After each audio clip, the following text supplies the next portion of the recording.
Hello students, आज हम पढ़ेंगे भाषा, लिपि और व्याकरण कि भाषा किसे कहते हैं। जिस साधन से हम अपने विचार बोलकर या लिखकर प्रकट करते हैं तथा दूसरों के विचारों को समझते हैं, वह साधन ही भाषा है। भाषा जो है, तो इसमें आपको आगे चित्र के माध्यम से बताया जा रहा है। आगे चित्र दिखाएंगे कि जैसे हरी बत्ती चलने का संकेत दे रही है। हरी बत्ती चलने का क्या संकेत दे रही है कि आप आगे जाओ, इधर जाओ, जहाँ कोई जिस रास्ते से आपको जाना वहाँ हरी बत्ती आपको संकेत दे रही है। और अगर लाल बत्ती होती है तो वो क्या संकेत देगी कि आपको उस जगह रुकना है। एक दूसरा और आपको 2-3 चित्र के माध्यम से बताते हैं। दूसरे में आपको जैसे अध्यापिका विद्यार्थियों से शांत बैठने के लिए संकेत कर रही हैं। फिर नेक्स्ट एक और है कि चित्र के माध्यम से आपको दिखाया जा रहा है, जैसे नन्हा बालक माँ को बुलाने का संकेत कर रहा है। ये संकेत के माध्यम से बताया जा रहा है। अब भाषा अगर आएगी, भाषा जो है किस धातु से बनी है? भाषा जो है भास धातु से बनी है। भास धातु से भाषा का निर्माण हुआ है, जिसका शाब्दिक अर्थ होता है बोलना। जैसे टीवी सीरियल आदि फिल्म आदि जो कलाकार बोलते हैं, समझाते हैं और हम उनको सुनकर समझते हैं, ये सब क्या है? भाषा। समाचार पत्र में लिखकर समाचार प्रकट करते हैं और हम पढ़कर समझते हैं, यही तो भाषा है। इसी को भाषा कहते हैं। आगे अब इसमें पढ़ते हैं कि भाषा के कितने रूप होते हैं। देखो, भाषा के 2 रूप होते हैं। कौन कौन से? मौखिक भाषा और लिखित भाषा। अब मौखिक भाषा किसे कहते हैं? देखो, मौखिक भाषा कि जब मन के भावों अथवा विचारों को बोलकर प्रकट करते हैं तथा सुनकर समझते हैं तो उसे मौखिक भाषा कहते हैं। जैसे ही देखो, इस चित्र के माध्यम से आपको बताया जा रहा है कि छोटा बच्चा जो है वो अपनी माँ से कह रहा है कि माँ, हम सभी को स्कूल की तरफ से बाहर जाया जा रहा है, बाहर हम पिकनिक मनाने जा रहे हैं।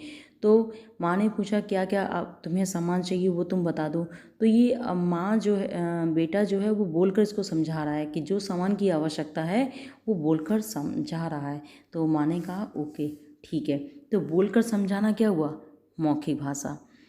अब दूसरा जो है लिखित भाषा, कि लिखित भाषा को कि जब मन के भावों तथा विचारों को लिखकर प्रकट करते हैं या फिर पढ़कर समझते हैं तो उसे लिखित भाषा कहते हैं। अब लिखित भाषा में या तो लिखकर प्रकट करो या फिर पढ़कर।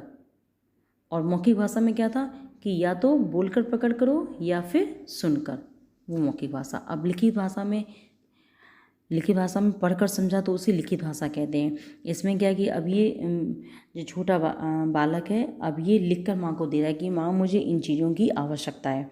तो लिखने से पता चला कि इसको किस किस चीज़ों की आवश्यकता है, तो यही इसी को लिखित भाषा कहते हैं।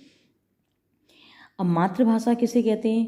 अब मातृभाषा भी तो मातृभाषा क्या होता है कि वह भाषा जिसे बच्चा अपने परिवार से सीखता है, अपने घर से सीखता है, तो उसे ही मातृभाषा कहते हैं। राष्ट्रीय भाषा कि जिस भाषा का प्रयोग देश के अधिकतम निवासी करते हों उसे राष्ट्रीय भाषा कहते हैं।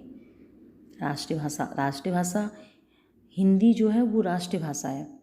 और हिंदी दिवस कब मनाया जाता है? हिंदी दिवस 14 सितंबर को हिंदी दिवस मनाया जाता है।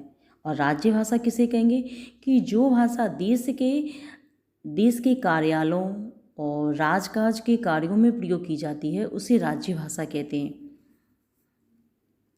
अब आगे कि इसमें लिपि किसे कहते हैं? देखो, ये एक जो आपको चित्र दिखाया जा रहा है, ये जो बाबा जी हैं, साधु जी हैं, महाराज जी, ये क्या कर रहे हैं? ये लिपि लिख रहे हैं। देखो, लिपि ये लिखकर आपको समझा रहे हैं। अब लिपि किसे कहेंगे? देखो कि भाषा के लिखित रूप में जिन ध्वनि चिन्हों का प्रयोग किया जाता है उन्हें लिपि कहते हैं। अब ये लिखकर बता रहे हैं। अब इसमें लिपि कई बार भाषाओं की लिपि भी सबने पढ़ा होगा, जैसे संस्कृत की लिपि कौन सी है? देवनागरी। हिंदी की लिपि देवनागरी। कोंकणी लिपि देवनागरी।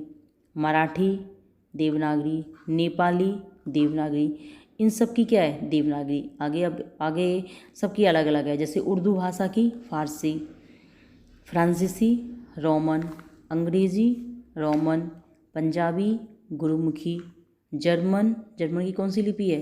रोमन, बंगाली बंगला। ऐसी सभी भाषाओं की अलग अलग लिपि है। अब आपको आगे बताते हैं कि व्याकरण किसे कहते हैं। देखो, व्याकरण वह शास्त्र है जो भाषा के शुद्ध रूप का ज्ञान कराता है, कि व्याकरण से ही हमें पता चलता है, भाषा के शुद्ध रूप का ज्ञान व्याकरण से ही पता चलता है। व्याकरण के कितने भेद होते हैं? व्याकरण के 3 भेद होते हैं। इन 3 भेदों के माध्यम से ही हमारी जो व्याकरण है वो सही होती है, शुद्ध होती है। कौन कौन से व्याकरण के भेद कितने होते हैं? 3। कौन कौन से? वर्ण विचार, शब्द विचार, वाक्य विचार। इन तीनों से ही हमें व्याकरण के शुद्ध रूप का ज्ञान होता है और व्याकरण हमारी जो है वो अच्छी होती है। अब वर्ण विचार, शब्द विचार, वाक्य विचार, थोड़ा सा इसको भी देख लो किसे कहते हैं। वर्ण विचार कि इन अक्षरों या वर्णों के रूप का ज्ञान करके उनका उच्चारण और भेद लिखने की विधि के विषय में विचार किया जाता है, इसे ही वर्ण विचार कहते हैं। और शब्द विचार की इन शब्दों के भेद, बनावट, उत्पत्ति आदि के विषय में जो विचार किया जाता है उसे शब्द विचार कहेंगे। वाक्य विचार कि इन वाक्यों की रचना, भेद, वाक्य विग्रह और विराम चिन्हों के प्रयोग का विचार किया जाता है, इसी को वाक्य विचार कहते हैं।